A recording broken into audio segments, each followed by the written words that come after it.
이번 동영상에서는 회계원, 전자세금계산서, 이카운트 홈택스 자료 비교 메뉴에 대해 설명드리겠습니다. 부가세 신고 이전에 회계 담당자가 ERP상에 등록되어 있는 전자세금계산서 내역과 홈택스에 기록되어 있는 전자세금계산서 내역을 비교해 볼 수 있는 메뉴인데요. 매출과 매입 전자세금계산서 모두 비교해 볼 수 있습니다. 먼저 홈택스의 자료를 불러오는 방법부터 설명드릴 텐데요. 검색 버튼을 클릭한 뒤 하단 즉시 조회를 눌러 자료를 수집할 수 있습니다. 기존의 이카운트 ERP의 인증서를 등록하고 세금 계산서를 발행하고 계셨다면 즉시 조회 버튼을 클릭했을 때 바로 자료를 불러올 수 있고, 그렇지 않은 경우라면 하단 인증서 관리에 전자세금계산서 탭에 이렇게 세금계산서 전용 인증서 혹은 범용 법인 인증서를 등록해 주셔야 합니다. 만약 인증서를 등록하지 않고 이카운트 홈택스 자료 비교 메뉴를 사용하겠다라고 하신다면 즉시 조회 버튼에 마우스를 올려 파일을 첨부할 수도 있는데요. 홈택스에 로그인한 뒤 전자세금계산서 목록 조회에서 밝은 목록 조회로 들어가 조회 기간을 설정하고 엑셀 파일 자료를 먼저 다운받아 주셔야 합니다. 해당 자료를 이렇게 파일 버튼을 클릭해서 첨부한 뒤 구분과 분류를 선택하고 저장해 주시면 다음과 같이 동일한 화면에서 이카운트와 홈택스의 자료를 비교해 볼 수 있습니다. 이렇게 파일을 업로드하거나 자료를 불러온 후에는 상단의 서치 버튼을 클릭하고 매입 매출 구분이나 계산서 분류 혹은 기준 일자를 설정해서 검색해 볼 수 있는데요. 자료를 비교하는 메뉴이다 보니 기본적으로 불일치건에 대해 검색되도록 기본값 설정이 되어 있습니다. 저는 기준 일자를 7월로 선택하고 매입 매출 구분을 매출로, 그리고 구분을 거래처별로, 자료 기준은 불일치로 선택한 뒤 검색해 볼 텐데요. 그럼 첫 번째에 ERP 자료 불일치라는 항목으로 국세청에는 자료가 있지만 ERP상에는 전표가 입력되어 있지 않은 건들에 대해서만 이렇게 나타나게 됩니다.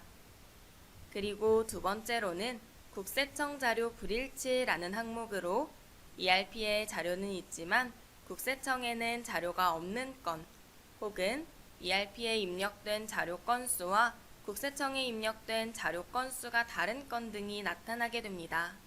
이때 앞쪽에 있는 세무신고 거래처를 클릭해 보면 다음과 같이 ERP에는 어떤 자료가 있는지, 그리고 국세청에는 어떤 자료가 있고 그 차이가 어떤 금액이나 전표에 의한 차이인지 이렇게 상세하게 내용을 확인하고 자료를 수정할 수 있습니다. 현재 이정이라는 거래처에 대해 ERP에서는 1,100원짜리 매출 전표 하나, 그리고 마이너스 1,100원짜리 매출 전표 하나, 이렇게 해서 총 2건의 매출 전표가 작성되어 있는데요. 홈택스에 있는 자료를 확인해 보면 마이너스에 대한 내역은 없고 이렇게 플러스 1,100원에 대한 내역만 남아있는 것을 확인할 수 있습니다. 따라서 한 건 마이너스 1,100원에 대해 이렇게 차이가 나타난다 라고 나와 있고, 지금 보시는 바와 같이 이렇게 차이가 나타나는 사유는 일자가 서로 다르거나 거래처명이나 금액, 그리고 발행 건수가 서로 다른 경우 나타나게 되는 점 참고해 주시면 좋겠습니다. ERP에 자료가 있고 국세청에 자료가 없는 경우라면 몇 가지 사항을 확인해 주셔야 하는데요. 첫 번째로 이카운트에서는 매출 전표를 생성했으나 아직 인증서가 첨부되지 않아 전송되지 않은 건이거나, 두 번째로 현재 국세청에 전송 중인 상태인 건이거나, 세 번째로 전송을 시도했으나 에러로 인해 전송되지 않은 건인지 이렇게 확인을 해주셔야 합니다. 반면 국세청에는 자료가 있으나 ERP상에는 아직 전표가 입력되지 않은 건에 대해서는 매출 전표를 입력해 주셔야 하는데요. 상단의 서치 버튼을 클릭하고 구분을 건별 국세청으로 체크한 뒤 검색해 보면 이렇게 이카운트에는 자료가 없는 내용들만 모아서 확인해 볼 수 있고, 체크해서 하단 ERP 전표 생성을 통해 일괄 매출 전표나 매입 전표로 생성할 수 있습니다. 이때 해당 거래처들이 이카운트 ERP에 등록되어 있는 경우라면 다음과 같이 거래처 코드와 명 항목에 ERP에 등록된 거래처가 자동으로 불러와지고 등록되어 있지 않은 경우라면 이렇게 공란으로 나타나게 되는데요. 이때는 하단 미등록 거래처 생성 버튼을 클릭하고 웹자료 올리기 창에서 바로 거래처 등록이 가능합니다. 이때 거래처 등록 시 필수값인 거래처 코드와 상호가 세금계산서상에 기재된 내용으로 바로 입력되고 해당 내용을 바로 저장해 거래처를 먼저 생성한 뒤 추후 대표자명이나 업태, 종목 등을 수정하거나 아니면 대표자명이나 업태, 종목 등을 다시 입력하고 저장해 주셔도 됩니다. 이렇게 저장하면 자동으로 거래처 등록이 완료되고 전표 생성 리스트 상에서도 거래처가 이렇게 입력되는데요.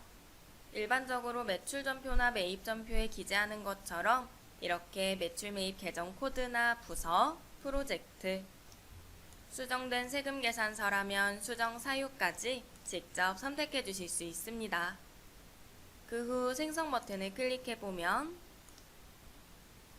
매출 전표 생성이 완료되고 회계원 전표 관리, 전표 조회에서 생성한 세금 계산서 매출 전표 내역들을 확인해 볼 수 있습니다.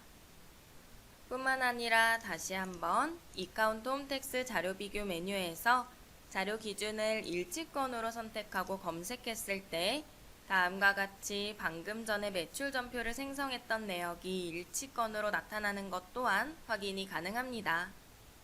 이렇게 매출 전표로 생성한 내역들은 매출 전표 1으로 입력이 되고 홈택스에서 이미 세금 계산서를 발행한 내역을 불러와 생성하는 것이기 때문에 회계원 전자세금계산서, 세금계산서 진행 단계 메뉴에서 확인해보면 다음과 같이 자동으로 타발행 처리가 되어 있는 점 참고해 주시면서 지금까지 이카운트 홈택스 자료 비교 메뉴에 대해 설명드렸습니다.